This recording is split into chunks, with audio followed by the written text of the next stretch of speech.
आम्ही कसे वारकरी? आम्ही अन्यायावरती वार करणारे वारकरी आहोत. त्याच्यामुळे आपला पंथ एकच आहे, धर्म एकच आहे, झेंडा एकच आहे, पताका एकच आहे.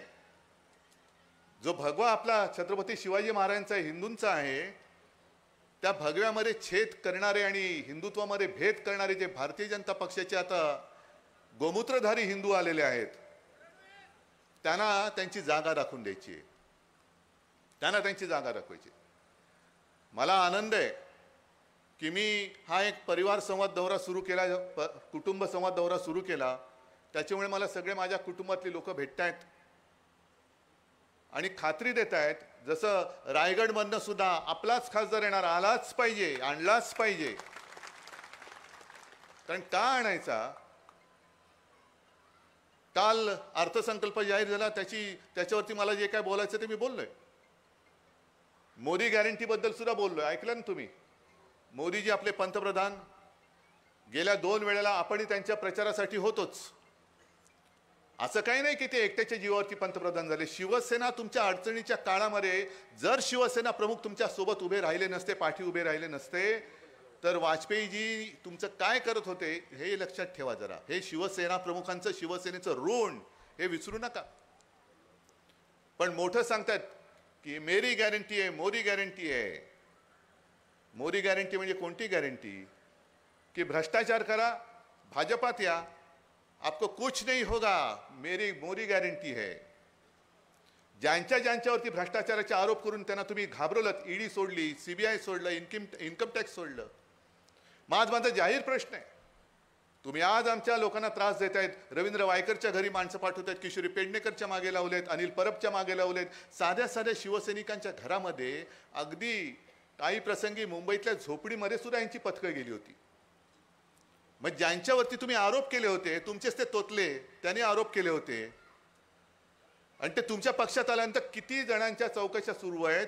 जसं वायकरना ईडी ऑफिसमध्ये बोलवत आहे, रोहित पवारला बोलवत आहे, संजय राऊतच्या भावाला बोलवलं, किशोर पेडणेकरांना बोलवत आहेत, तसं तुमच्यावरती ज्यांनी आरोप केले होते आणि ज्यांच्या घरी अगदी तुमचे सीमा सुरक्षा दलातले जवान घेऊन तुम्ही धाडी टाकल्या होत्या, आता त्यांनीच एका इंटरव्ह्यूमध्ये सांगितलं की ज्यांनी धाड टाकली होती तेच आता माझे रक्षक म्हणून माझ्या समोर, माझ्या भोवती असतात. ही मोदी गॅरंटी? हा कोणता प्रकार आहे? भ्रष्टाचार मी निर्मूलन करणार. भ्रष्टाचार म्हणजे जेवढे भ्रष्टाचारी आहेत ते भाजपात घेत आहेत. बघा झाले की नाही भारत स्वच्छ, सगळे पक्ष भ्रष्टाचार मुक्त झाले. कारण जेवढे भ्रष्ट तुमच्या पक्षात होते ती मी माझ्याकडे घेतले. म्हणजे कदाचित ते वारकरी पंथातले लोक आले ते सांगू शकतील की काही असं म्हणतात, काही जणांची एक दिव्य शक्ती असते की दुसऱ्याचा आजार आपल्यावरती घेतात, तसं हे दुसऱ्याचा भ्रष्टाचार स्वतःवरती घेतात आणि त्यांना पावन करून टाकतात. वॉशिंग मशीन ही मोदी गॅरंटी. मग 10 वर्ष झाली तुम्हाला. 14 साली तुम्हाला काय काय योजना दिल्या होत्या? जनधन योजना, ही योजना, ती योजना, उज्ज्वला योजना. त्यातल्या किती योजना पूर्ण झाल्या? ती मोदी गॅरंटी आम्हाला दाखवा.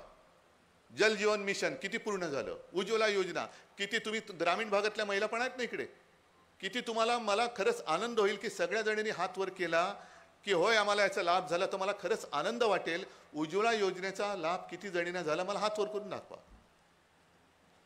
तुम्हाला झाला लाभ? उज्ज्वला योजना लाभ झाला तर वर करा हात, नसेल झाला तर नका करू. मग कुठे उज्ज्वला योजना? इकडे शेतकरी आलेत, शेतकरी आहेत की नाही? पीक विम्याचे तुम्हाला किती फायदा झाला हात वर करून सांगा. पीक विमा मिळतोय? आपत्तीकालीन जी काय मदत, अवकाळीची मदत झाले या सरकारने केले? बरं, मी मुख्यमंत्री असताना जी इथे संकट किती होतं, कारण मला कल्पना आहे हा किनारपट्टीचा जो भाग आहे तिकडे संकट मोठं होतं, पण इतर वेळेला जे काय आपत्ती आली आणि जी मदत आपल्या सरकारने जाहीर केली होती ती मिळाली होती की नव्हती? मग हा जर का जो प्रकार आहे ह्याला आम्ही कुठे म्हणतोय गॅरंटी? आम्ही काम प्रामाणिकपणाने करतो. जे काय माझ्यावरती जबाबदारी आली होती ती मी जबाबदारी प्रामाणिकपणाने पार पाडली. मुख्यमंत्री असताना सुद्धा करोनाच्या काळामध्ये जे आपण काम केलं, माझं आव्हान आहे, तुम्हाला चौकशी करायची असेल ना मुंबई महापालिकेची नका करू, PM केअर फंड जो तुम्ही जमा केला ना, लाखो करोडो रुपये गोळा केले, त्याचा पहिला हिशोब द्या, मग माझ्या मुंबई महापालिकेला हात लावा. कारण आता मुंबई महापालिकेतले ऑफिसर त्यांनी आज हायकोर्टात ते गेलेत अशी मी बातमी वाचली की काय कशासाठी आमची चौकशी करताय? बरं, एपिडेमिक ऍक्ट म्हणून जो काही कायदा आहे तो आपण त्या काळामध्ये एक सुरू केला, म्हणजे इंग्रजांच्या काळातला कायदा एपिडेमिक ऍक्ट म्हणजे साथ निवारणासाठी जो असतो, त्या कायद्यामध्ये खरं म्हटलं तर टेंडर बिंडर गोष्टी नसतात, पण तरी देखील आपण टेंडरनी सगळ्या गोष्टी खरेदी केल्या होत्या. पण किशोरी पेडणेकरच्या मागे लागलेत. महापौर होत्या महापौर जरूर होत्या, पण ते जे काही पैसे दिले गेले त्याच्यावरती सही ही तत्कालीन आयुक्ताची होती. त्या आयुक्ताला का नाही अटक करत? का तो आयुक्त तुमच्या पदरी आला म्हणून तो पवित्र झाला? आज जे गेले 1.5-2 वर्षामध्ये मुंबई महापालिकेत कारभार चाललेला आहे. मी तुम्हाला का सांगतो, कारण मुंबई महापालिकेत आता 2 वर्ष जो घोटाळा करतायत ते प्रशासकीय घोटाळा आहे. तो आज सुद्धा मुंबईचं बजेट हे कोण मंजूर करणार? स्वतःच मांडणार आणि स्वतःच मंजूर करणार. जसं मुंबईमध्ये ते घोटाळे करतायत तसं एक 2-3 दिवसापूर्वी बाहेरच्या राज्यात म्हणजे देशभर चालू आहे. असं काही नाही की महाराष्ट्रामध्ये सुरू आहे, देशभर सुरू आहे. चंदीगडचा महापौर कसा निवडला तुम्हाला माहिती आहे? वाचलत? मतदानामध्ये 20 मतं या आप आणि त्या काँग्रेसच्या आघाडीला मिळणार होती. त्यांनी एक निवडणूक अधिकारी बसवला, त्याचं व्हिडिओ मिळाली की त्यांनीच काहीतरी केल्या खुणा आणि सरळ 20 मधली 8 मतं बाद करून टाकली आणि भाजपचा महापौर जिंकला म्हणून जाहीर करून टाकला. मग एवढा लोकशाहीचा मुर्दा तुम्ही डोळ्यात देखत पाडताय आणि आम्ही काही करायचं नाही. बिहारमध्ये, त्या झारखंडमध्ये सुद्धा त्या सोरेनला अटक केली. इकडे मात्र त्यांच्या बरोबर गेले, त्याने उपमुख्यमंत्री करून क्लीन चिट. बरं, त्यांना क्लीन चिट दिली, कधी दिली, काय दिली? मग प्रफुल्ल पटेलला कसा तुमच्या बरोबर घेतलात? प्रफुल्ल पटेल, मी अगदी नागपूरचं अधिवेशन सुरू असताना बोललो होतो, इक्बाल मिर्ची बरोबर त्यांनी व्यवहार केला म्हणून तुम्ही त्याची ऑफिसची प्रॉपर्टी जप्त केली. तिथे आता ईडीचं कार्यालय आहे. मग प्रफुल्ल पटेलवरती कारवाई केली असताना आणि देशद्रोह्यांबरोबर त्यांनी व्यवहार केलेला हे सिद्ध झालं, गैरव्यवहार केला हे तुम्ही सिद्ध केलं म्हणून त्याची जी मालमत्ता सीज केली आणि प्रफुल्ल पटेल तुमच्या बरोबर आल्यानंतर सगळं माफ. कुठे गेली चौकशी? मग मला सांगा की ह्या सगळ्या गोष्टी ज्यांच्यावरती यांनी धाडी टाकल्या होत्या, ज्यांच्यावरती आरोप केले होते, जे त्यांच्या सोबत गेले ते सगळे मुक्त. म्हणजे हीच मोदी गॅरंटी आहे. भ्रष्टाचार करा, खाओ पिओ और मेरे पास आ जाओ, बिंदास सो जाओ, ईडी बीडी कुछ उखाड़ नहीं सकता आपका, मेरी गॅरंटी आहे. जे तुमच्याकडे धाड टाकायला आले होते तेच तुमच्या घरी येऊन झाडू मारतील, ये मेरी गॅरंटी आहे. तो तिकडे मेघालय मिझोराम कुठला तर कोनराड संगमा, त्यावेळेला प्रचाराला मी मुद्दामून सांगतोय कारण हल्ली आपण काही गोष्टी विसरून जातो. रोज एवढ्या अडचणी आणि सगळ्या विवंचना असतात की आपण सगळे म्हणतो मरे नका, काय करतोय, माझं कसं करायचंय, मला नाही सुधरत, ह्याचं कुठे मी बघायला जाऊ. त्या संगमावरती अमित शहाचं भाषण आहे. अमित शहा बोलले होते तिकडे की देशामध्ये सगळ्यात जास्त भ्रष्ट सरकार हे संगमाचं आहे. मग निवडणुका झाल्या आणि संगमाने अशी एक गोळी दिली की भाजपला सोबत घेतला. आता भ्रष्टाचाराचं काय झालं? का भ्रष्टाचारामध्ये भाजप पण सामील झाला? का ही मोदी गॅरंटी आहे? अरे होने दो यार, अपने पास आया तो सब कुछ भूल जाओ, मोदी गॅरंटी आहे. या सगळ्या थोतांडाला आता आपल्याला एक चोख उत्तर द्यायचंय. शेतकऱ्यांचा जो मी तुम्हाला विषय सांगत होतो की नाशिकमध्ये आता हे कधी, कारण गेले 2-3 वर्ष आपत्ती मागून आपत्ती येतेच आहे. एक माझ्याकडे व्हिडिओ आलाय नाशिकच्या शेतकऱ्याचा, तो सांगतोय त्यांनी मला वाटतं प्रांत कार्यालयावरती एका शेतकऱ्याची आत्महत्या झाल्यानंतर ती प्रेतयात्रा घेऊन गेली आणि त्यांनी काय सांगितलं की शेतकरी रोज आत्महत्या करतायत. म्हणजे असं दुर्दैवाने असं झालेलं आहे की रोज मरे त्याला कोण रडे. अरे काय शेतकरी आहे ना, मरण्यासाठी त्याचा जन्म झालेला आहे, मरतोय, त्याला अवकाळीची मदत मिळत नाही, त्याच्या डोक्यावरती कर्ज साठतंय, पीक विमा योजना मिळत नाही, कधी कधी बोगस बियाणं मिळतं त्याच्यामध्ये तो संपून जातो, आपत्ती येते, काही मिळत नाही. आणि त्यांनी सांगितलं की आमचं म्हणणं हे सरकारच्या कानी कोण घालणार? कारण ज्यांनी घालायचं जे दिल्लीत गेले ते मूग गिळून, मी म्हटलं मूग गिळून नाही, खोके गिळून गप्प बसलेले आहेत. इथले जे गेलेत दिल्लीमध्ये ते का बोलत नाहीत? महाराष्ट्रामध्ये शेतकरी आत्महत्या करतायत, का आवाज उठवत नाहीत? महाराष्ट्रामधून जे सरकारमध्ये मंत्री आहेत का या विषयावरती राजीनामा देत नाहीत की माझा महाराष्ट्र हा संकटात आहे? जसं तुम्ही तानाजी मालुसरे वगैरे ही सगळी नावं घेतली तशी आता काही वर्षांपूर्वीचे म्हणजे 60 वर्ष झाली असतील, चिंतामणराव देशमुख, CD देशमुख माहिती आहेत ना तुम्हाला? मार्चच ना, मग नाटे भागातले CD देशमुखना कसं विसरता येईल? कारण आज जसे पंतप्रधान बसले तेव्हा नेहरू होते आणि नेहरूंचा सुद्धा एक दरारा होता. नेहरूंसमोर कोणाची बोलण्याची हिंमत होत नव्हती. आणि मुंबई संयुक्त महाराष्ट्र चळवळीचं ते आधी आंदोलन पेटलं असताना मोरारजी देसाईने बेछूट गोळीबार केला आणि मराठी माणसाचे मुर्दे पाडले. होय, हत्याच केली मराठी माणसाची त्यांनी. आणि त्याची चौकशी करा म्हणून मागणी केली लोकसभेत. नेहरूने नकार दिला आणि त्यावेळेला हे आपले सी डी देशमुख म्हणजे ह्याच जिल्ह्याचे एक पुत्र सुपुत्र त्यांनी नेहरूंना तोंडावर सांगितलं की माझ्या महाराष्ट्रामध्ये जो गोळीबार झाला त्याची चौकशी करायला तुम्ही नकार देताय म्हणजे तुमचा महाराष्ट्राबद्दल आकस आहे. मी तुमच्या मंत्रिमंडळात राहू शकत नाही. हा घ्या माझा राजीनामा. तसा एक तरी मंत्री आता देतील, कारण द्यावाच लागणार, पुन्हा निवडून नाही येणार. 2 महिन्यात राजीनामा दिला तर कदाचित हिरो बनण्याचं नाटक होईल. पण हे जे तुमचे नॅपकिन वीर आहेत, इथल्या व्यावसायिकांना सुद्धा ते त्रास देतात असं माझ्या कानावर आलं. येऊ दे, सरकार बघतो यांचं कसं करायचं. तो नॅपकिनच पिळून टाकतो. पण त्यांची जेव्हा साक्ष चालली होती या लवादासमोर, त्यांना आपल्या वकिलांनी विचारलं तुम्ही सुरतला का गेला होतात. आता सुरतला का गेलो तर काय उत्तर दिलं त्यांनी माहिती आहे तुम्हाला? आलं, छत्रपती शिवाजी महाराज सुद्धा सुरतला गेले होते. अरे नालायक माणसा, छत्रपती शिवाजी महाराजांचं नाव घ्यायची तुझी लायकी नाही. बरं, आमचे छत्रपती शिवाजी महाराज सुरतला गेले होते ते स्वराज्यासाठी आणि इंग्रजांची वखार लुटायला गेले होते. आणि हे सुरतला गेले हे महाराष्ट्र लुटणाऱ्याच्या पायी घालील लोटांगण करायला गेले होते. हा फरक आहे मोठा. महाराजांचं सुरतला जाणं होतं ते महाराष्ट्रासाठी स्वराज्यासाठी होतं आणि हे महाराजांनी दिलेलं स्वराज्य हे लुबाडतायत ओरबाडतायत. त्यांना त्यांच्यासमोर शेपूट हलवायला हे गेले होते. हा फरक आहे. मग कशाला सांगते तुम्ही? एक तर तुमच्या डोळ्यात देखत म्हणे आम्ही बाळासाहेबांचे विचार घेऊन पुढे चाललेलो आहोत. महाराष्ट्र ओरबाडला जातोय, महाराष्ट्र लुटला जातोय. आणि ते म्हणजे मला गुजराती समाजाबद्दल अजिबात आढी नाहीये. इकडे सुद्धा गुजराती बांधव आले असतील, वर्षानुवर्ष राहत आहेत. पण आज जे काही दिल्लीश्वर बसलेले आहेत ते देश, संपूर्ण देश एका बाजूला आणि गुजरात एका बाजूला, असं जे काही विभाजन करतात कळत नकळत, ते फार घातक आहे. गुजराती समाज माझा देशभर पसरलेला आहे. आपल्या महाराष्ट्रामध्ये तो दुधात साखर विरघळावी तसं तो मिळून मिसळून गेलेला आहे. वर्षानुवर्ष राहत आहेत, आपल्यासारखं मराठी बोलतायत, व्यवसायासाठी आले, काम धंद्यासाठी आले, त्यांची मुलं बाळ त्यांच्या अनेक पिढ्या इकडे काम धंदा करतायत. सगळं तुम्ही ओरबाडून तिकडे घेऊन जाताय. मग इथल्या लोकांनी करायचं काय? बरं, आमचं काय म्हणणं आहे, गुजरातला तुम्हाला समृद्ध करायचं आहे ना. कारण सेनापती बापट बोलले होते महाराष्ट्र मेला तरी राष्ट्र मेले, मराठा विना राष्ट्र गाडा न चाले, खरा वीर वैरी पराधीनतेचा, महाराष्ट्र आधार या भारताचा. प्रत्येक वेळेला संकट काळामध्ये महाराष्ट्र धावून जातो देश वाचवायला. आणि आमचे मोदीजी म्हणतात गुजरात समृद्ध झाला तर देश समृद्ध होईल. करा, जरूर करा. तुम्ही नवीन नवीन कल्पना, आता व्हायब्रंट गुजरात केलं ना, आणा ना नवीन कंपन्या. आम्ही कुठे काय म्हणतोय.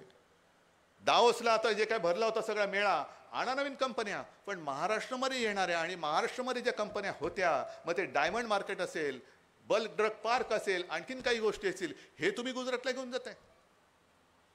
फिल्मफेअरचं फंक्शन सुद्धा ते गुजरातला घेऊन गेले.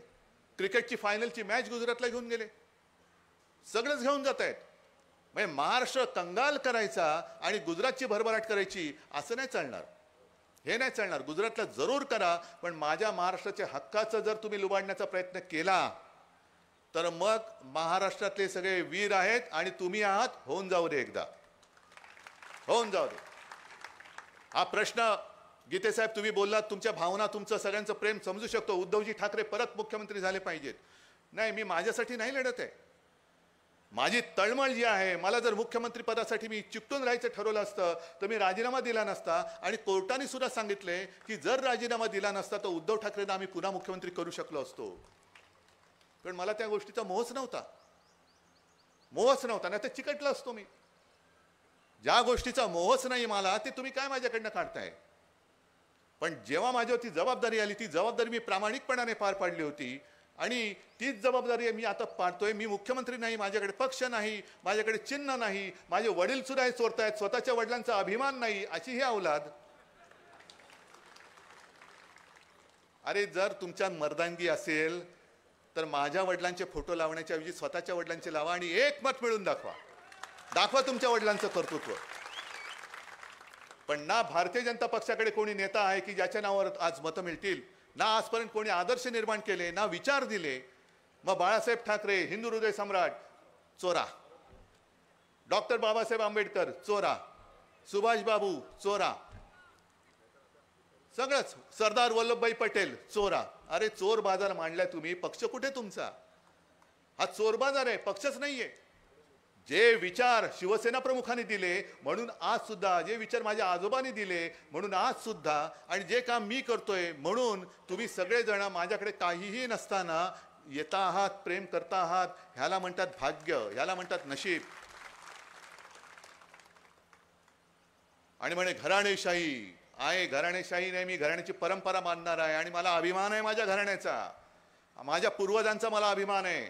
आणि तुम्हाला सुद्धा असला पाहिजे, कारण आई वडील, मी देव बघितलेला नाहीये, देव मानतो पण बघितलेलं नाहीये, पण देव बघितलं तो माझ्या आई वडिलांच्या रूपामध्ये, कारण त्यांनी मला जन्म दिला आणि त्यांच्यामुळे मी जग बघू शकतो.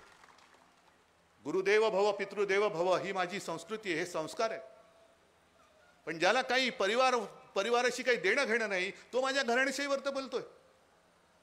मग घराणेशाहीबद्दल तुम्हाला एवढा तिटकारा असेल तर इकडे डबल गद्दारी झालेली आहे. पलीकडच्या इथले आमदार, इथलंच ना, श्रीवर्धन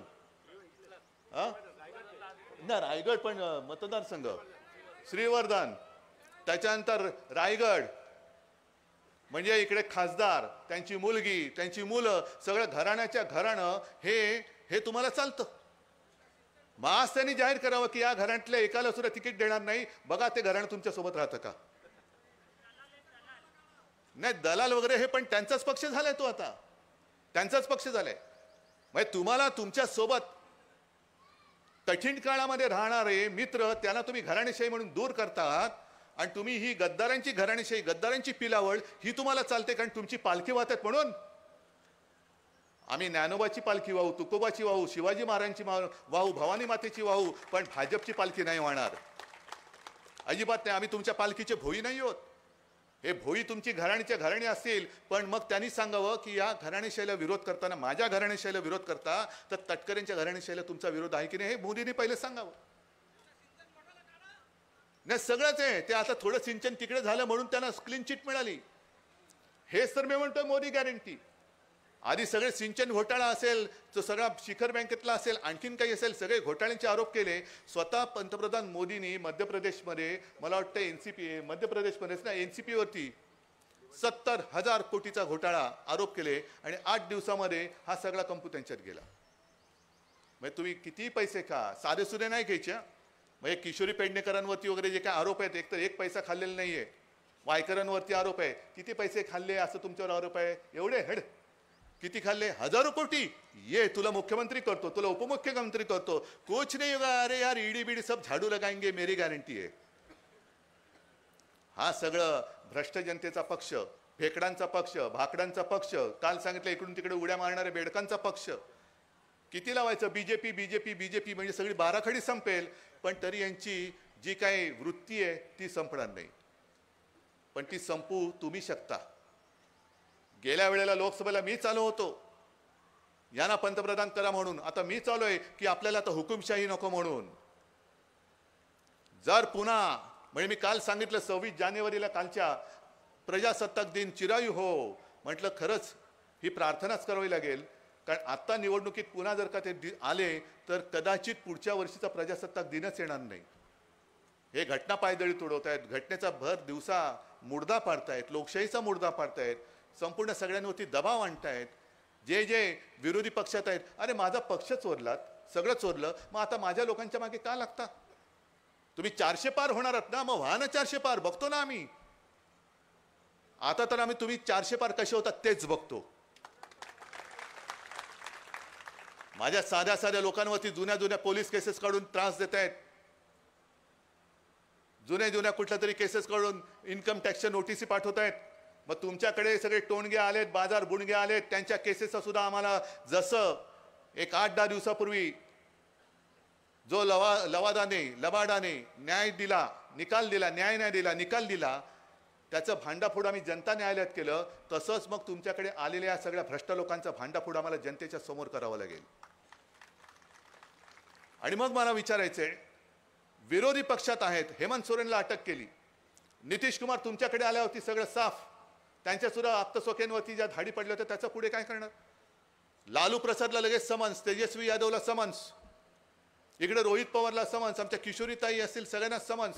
मग भारतीय जनता पक्षामध्ये जे काही भ्रष्ट आहेत, ईडीच्या कारवाया, इन्कम टॅक्सच्या कारवाया, सीबीआयच्या कारवाया, ह्या संपूर्ण देशात किती भारतीय जनता पक्षाच्या नेत्यांवरती सुरू आहेत, किती भारतीय जनता पक्षाचे पत्ते हे ईडी कार्यालयाला माहिती आहेत, याची यादी जाहीर करा, याची करा जाहीर. होऊ द्या सगळं, एकदा काय करायचं ना ते करा. आणि त्याच्याच बरोबरीने PM केअर फंडाचा जो काही घोटाळा आहे त्याचा सगळा वृत्तांत येणं आणि देणं हे सुद्धा जाहीर करा. तर आम्ही मानू की तुम्ही भ्रष्टाचारमुक्त भारत करू इच्छिता.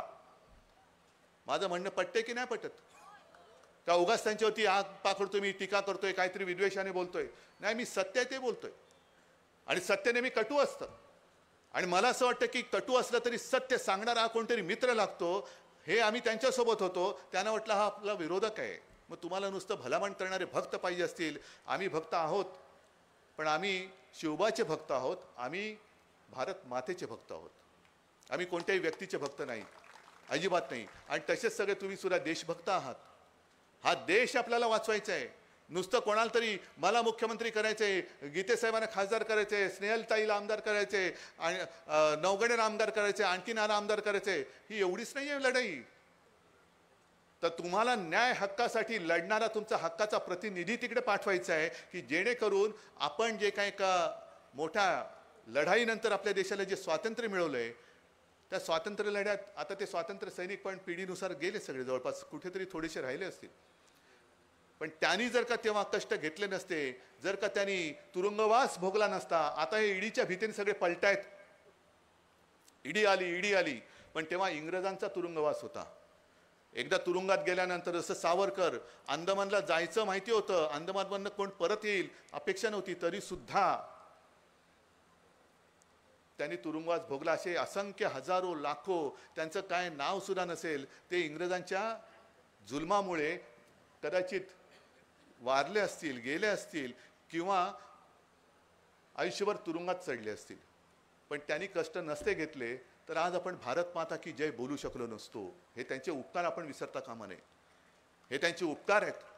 आणि त्यांचे उपकार जर का नुसते आपण डोळ्यात देखत माझ्या भारत मातेच्या हातामध्ये पुन्हा स्वकीयांच्या बेड्या पडणार असतील आणि आपण थंड डोक्याने बघणार असू, तर ते म्हणतील अरे ह्या नालायकांसाठी मी माझा जीव दिला, हे नालायक आहेत, ह्यांच्यासाठी मी जीव नसता दिला तरी बरं झालं असतं, कारण हे स्वातंत्र्य भोगण्याच्या लायकीचेच नाही आहेत. माझ्या कपाळावरती मी तो शिक्का नाही मारून घेणार, अजिबात नाही. जेवढी काय माझी ताकद आहे ती मी माझ्या देशासाठी, माझ्या महाराष्ट्रासाठी कारणीभूत लावणार. आणि जोपर्यंत तुम्ही सगळे माझ्या सोबत आहात, मला परवा नाही कोणी समोर उभा राहिला तरी देशभक्त नेहमी जिंकतो, देशद्रोही नेहमी हारतो.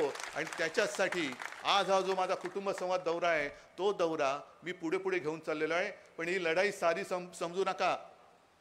जसं त्यांनी सांगितलं निवडणुकीच्या कामाला लागा, मी तुम्हाला सांगतो निवडणुकीच्या कामाला लागा. काय करणार म्हणजे सांगा काय करणार निवडणुकीचं काम? निवडणूक अजून जाहीर नाही झाली, मी आज तुम्हाला सांगतोय निवडणुकीच्या कामाला लागा. म्हणजे काय करणार?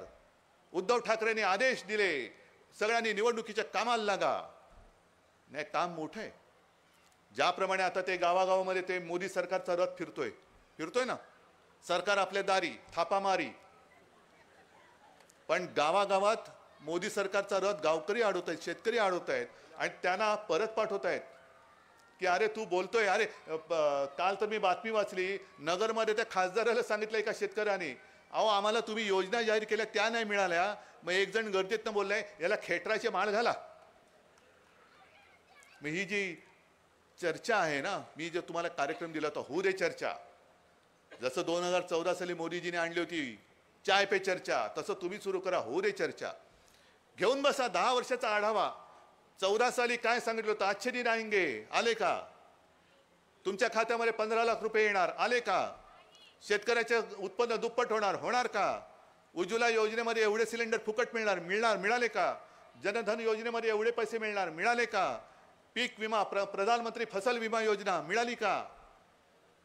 काहीच नाही मिळालेलं. मग हे हे होऊ दे चर्चा, ही कसली गॅरंटी? मी फक्त बोलेन पण देणार काहीच नाही, ये मेरी गॅरंटी आहे. जो बोलूंगा वो झूठ बोलूंगा, मेरी गॅरंटी आहे. ही गॅरंटी?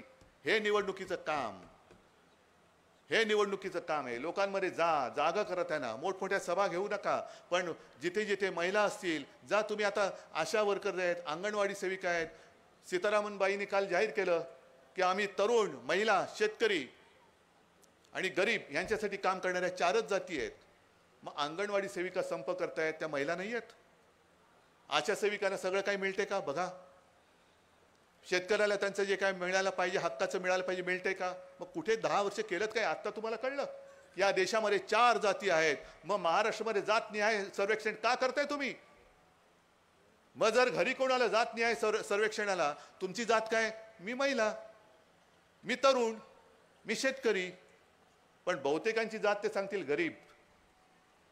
मग ह्या जातीवरती तुम्ही आरक्षण देणार का? ह्या जातीवरती तुम्ही काम करणार म्हणजे नेमकं काय करणार हे विचारा तुम्ही.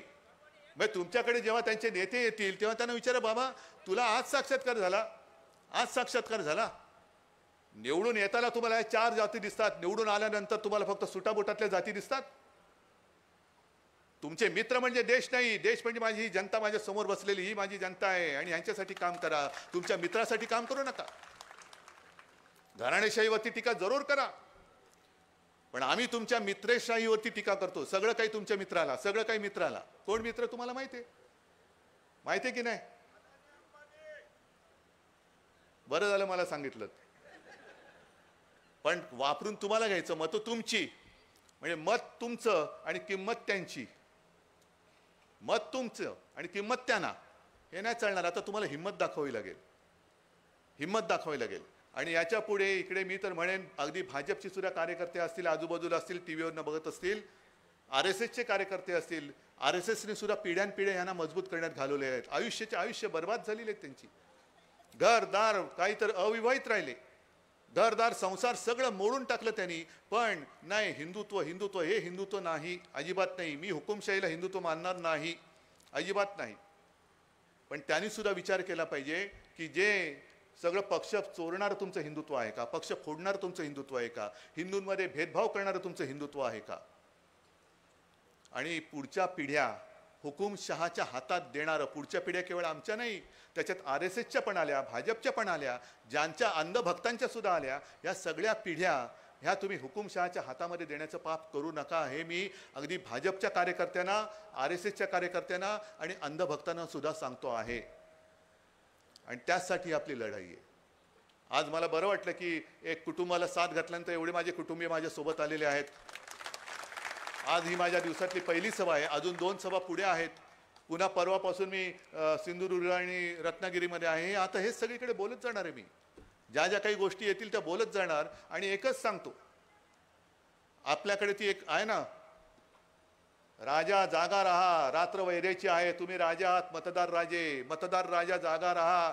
रात्र वैरेची आहेच, पण झोप घेतली तर दिवस सुद्धा वैरायचे येतील, दिवस सुद्धा येतील. म्हणून जागे रहा आणि जनतेला जागे करा, एवढीच तुम्हाला विनंती करतो आणि आपली रजा घेतो. जय हिंद.